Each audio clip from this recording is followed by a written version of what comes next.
Welcome to the Glenn Beck program. Tonight, I want you to call everybody you know, and you tell them, turn this program on.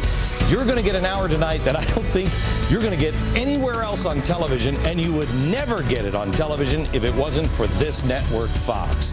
A full hour, we're going to talk about God, faith, and what it's going to take to restore our country. Don't miss a second. Come on, let's go.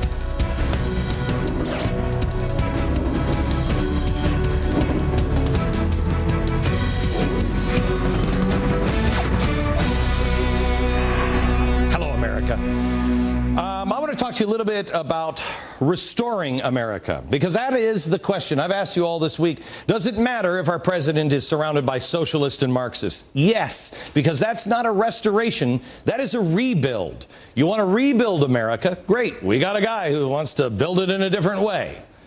But what if you want to restore America? Well, if you ever have restored an old building, and I have because I lived in Connecticut, and I have to tell you, I learned the definition of the word quaint means crap. Don't ever buy a house that's quaint, because you'll have to strip it down. And if you live in a historic district, it's a pain in the neck. But when it's done, it's worth it. Okay, so if we want to restore America, we have to what? We have to figure out, how did it start? What did it look like? What was the foundation? Well, the foundation of America was stone. Strong, strength, make sure it stands there. What is it? It is faith. Truth was the other piece of it. That's the house. Truth, hope. Hope can only be had if there is truth. If somebody, you go to a doctor and he says, hey, you've got cancer. Okay, that's not real hopeful, but it's better than going to a doctor when you have cancer and the doctor says, don't worry about it, you've got the sniffles. That's false hope. On faith, we build a house of hope. The truth. Tell me the truth. And then, the best thing that Americans have always done. We're the best in the world. Charity. We shelter each other. We take care of each other.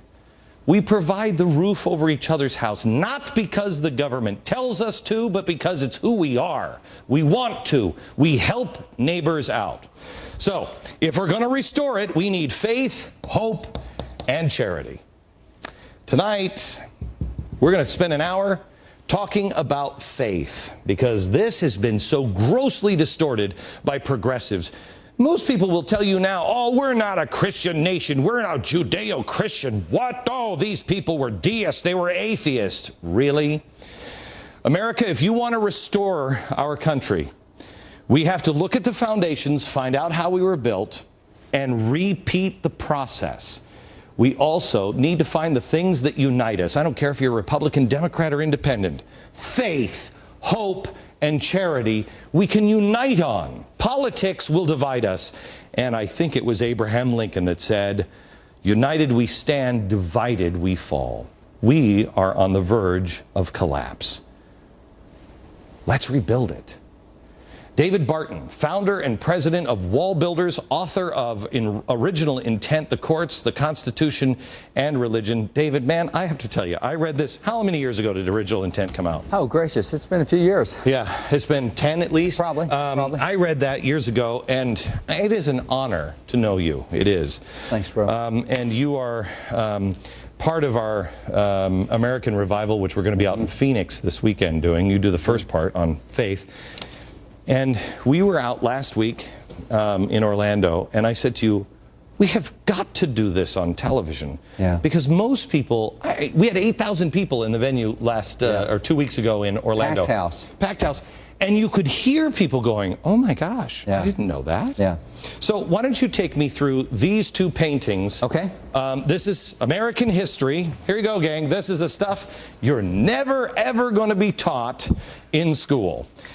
This is the Constitution. This is the Declaration of Independence. Which one do you want to start at? Let's start with the Siders of the Deck. That's a fun one. Okay, so the premise here is, remember, America, no, there's nobody. They're not God-fearing people. We're not a country based in God or faith. No. Where do we start here? Let's start with the overall group. Let's just start. Let me start with this book right here. This came out of Continental Congress. This is the rarest, one of the rarest books in America. That little jewel right there is the first Bible printed in English in America. Where am I going? Up here? One of the first Bibles printed in English in America, and it was printed by those guys right there. That Congress printed that Bible, and the original congressional documents say that that Bible is, quote, a neat edition of the Holy Scriptures for the use of our schools, end quote. I'm sorry, what? A neat edition of the Holy Scriptures for the use of our schools, end quote. And in the front of that Bible, it has a congressional endorsement recommending But everyone that Bible. will tell you separation of church and state. And that's what they wanted. They're the guys who came up with that. So I think they know what the definition is. Okay. How many of these are left? There's 22 left in private hands. They printed 10,000 in Congress, and there's 22 left, and that's one of the 22 right there. Okay. So let me start now. There's Congress. Let me just get a big red marker here so people can see it. Here's the Continental Congress, and they're getting ready to sign the Declaration of Independence. That's Richard Henry Lee. He's the guy who made the recommendation that we separate from Congress. It was really cool. When he died and his papers were passed on to his grandson printed the papers in 2 volumes, and they looked at the papers and says, isn't it cool that we had so many Christians together? And so he's looking at all the founders' writings, and that was the epitome of what a Christian patriot looked like, was Richard Henry Lee. Let me ask you this, because when the left always paints Christians as hate mongers. Yeah. These guys, George Washington, I mean, they were vigorous defenders of other faiths, of Jewish religion, of any other religion, right? They were. One of the things you find is that was the trait that they taught of Christianity. Christianity is not coercive. They said, don't compare us to European Christianity. That was coercive. We're not. We believe that truth wins. You present the truth. That's fine. And so you'll find that in the American Revolution, we had Jewish patriots. We had Christian patriots. We had Muslims here in 1619. We had the first Jewish synagogue, 1654. These guys had no trouble with other religions, but they didn't deny their own. Ben Franklin, he was asked, I think it was by Yale, you'll know this better than me, asked by Yale, what is the definition of the American religion? And he said, there is a God. That's right. There is an afterlife. We'll have to answer for our sins in the afterlife. And the best way to serve God is to serve other people. That's right. That doesn't sound like, I mean, that's not hate mongering. Not radical stuff at all. And that's why they were so good, as they set forth that model of real cooperation, and they're really good on that. You know, let's go to number 2 here. Who's this? That's Sam Adams. Sam Adams, the father of the American Revolution, he was really known as a outspoken Christian guy. This is one of his proclamations. As governor of Massachusetts, he did 7 of these. 7 times he called his state to prayer, and it is not squishy language that he uses in he was amazing. He was outspoken. If you see here on the Faith, Hope, and Charity posters that we have made, can you get a shot of that? The Faith, Hope, and Charity, that is Samuel Adams. That first face is Samuel Adams. Because you read him. Oh, yeah. Oh, my gosh. Oh, yeah. And you talk about separation of church and state.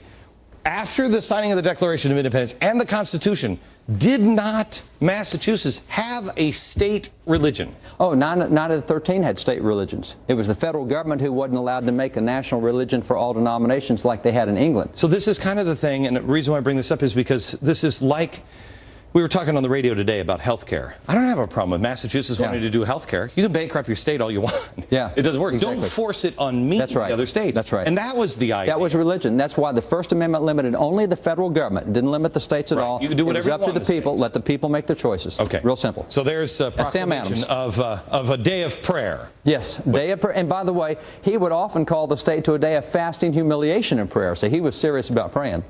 Don't never ask to be humbled or humiliation from God, because He'll give that to you. He'll give it to you. Yeah. Charles Carroll, right there. Let me pull a letter from Charles Carroll. I've got Charles right here. This is a letter from Charles Carroll. He is the final surviving signer of the Declaration. Out of the 56, he's the last one to die. He died at the age of 95.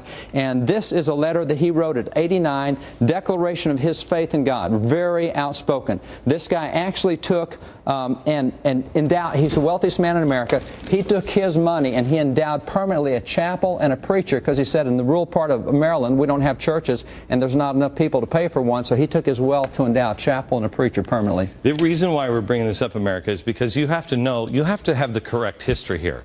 The idea that these people were not men of faith is absolutely abhorrent. It is such a distortion of history. Do you have the book where the modern day book Yes. of, Yes. they were all godless heathens? Yes, this one right here. Yeah, this is a couple of Cornell professors. Yeah. Cram it and more. Tell what's in this book. What's in that book? It's called The Godless Constitution. That's used in universities across the nation. I speak in schools everywhere, and this is a textbook, and it goes through and says, hey, we're a secular nation. That's what's made us great for 200 years, etc. This is a scholarly book. Well, no, wait. Allegedly. That's right. That's right. This is a it's academics. book. It's PhDs that did it. It's a university textbook. Now, if you'll notice, if you've ever read anything scholarly, can we pick it up on 3 here on Oscar's camera? Okay, if you've ever read anything scholarly, like read Progressivism, the history of modern liberalism,